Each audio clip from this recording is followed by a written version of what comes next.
Ja som presvedčený, že cesta k Bohu je tá, ktorú nám ukázal Kristus, pretože on sám ako Boh a ako človek ňou prešiel. Len do pravoslavného seminára nepôjdeme, ja som pravoslavný. No tak so mnou sa ani nebavili veľa, hneď ma zavedli do väzenia.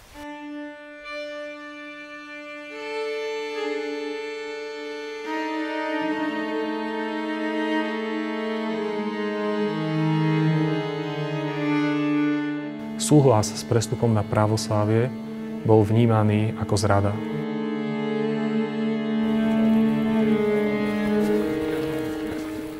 Vedomie si pádu aj hriechu, vo chvíli, keď je spracované, keď je prijaté Kristovo odpustenie, sa stáva pre človeka takou školou, ktorá mu pomáha potom posilňovať vieru aj iných.